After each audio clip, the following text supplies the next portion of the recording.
Hear the repeated concerns about reckless driving. Certainly in my own neighborhood, all the way down here on the south side of the city, the issue is top of mind for the residents I've been talking to across Milwaukee. In my Stand for Safer Streets plan, I called for the use of tax incremental district funds to make our streets safer. Today I'm advancing specific proposals across our city. $8.5 million in street improvements that fully embrace the goal of limiting reckless driving in our city.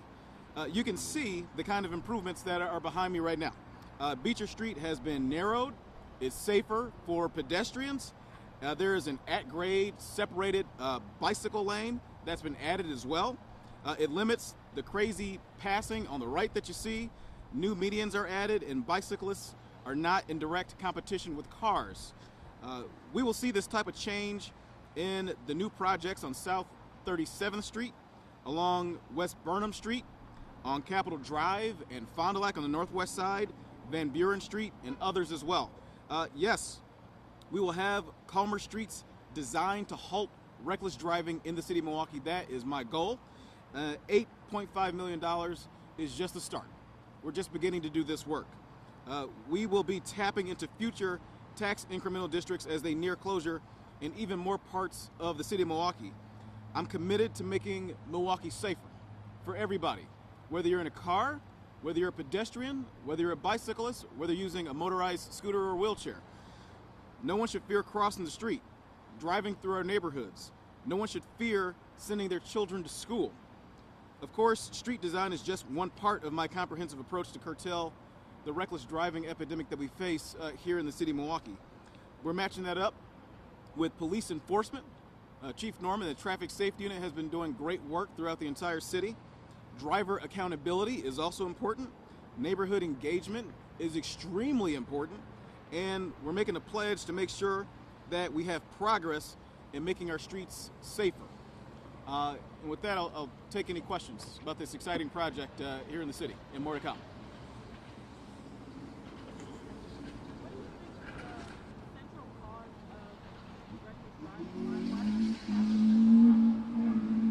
I think I got part of that central cause. Yeah, what do you think is the central cause of reckless driving? Why does it happen? I think there are a number of reasons. One, you go back to folks not having fundamentals in driving, not as widespread as they used to be, right? With the accessibility of universal driver's education being available in schools in years past, we're working to make sure that that's the case. In years past, the council has allocated tens of thousands of dollars towards making sure that driver's education is available. We need to continue to do that. Also, there was a reduction in police pursuits under a previous police chief, and people thought that they could do whatever they wanted to on the road.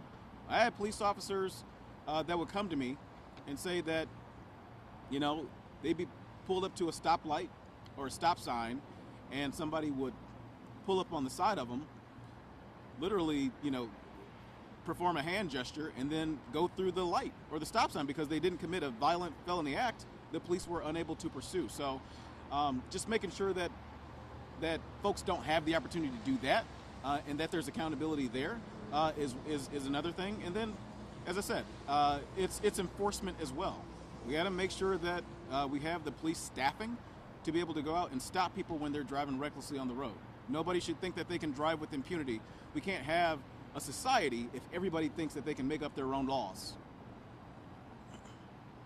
All right, thank you, everybody. Did you have a reaction to the 10-year-old getting shot?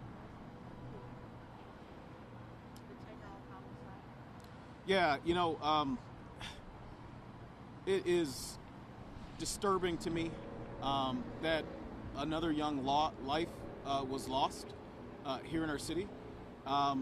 My heart and my thoughts and my prayers certainly go out to the victim and their family. Look, we've got an issue with violence in this community, and as I said in the State of the City address, you know, partnerships are the way forward in order to solve it. And I'm committed to working to create the partnerships in order to solve issues of violence in Milwaukee. All right. Thank you, everybody. Thank you.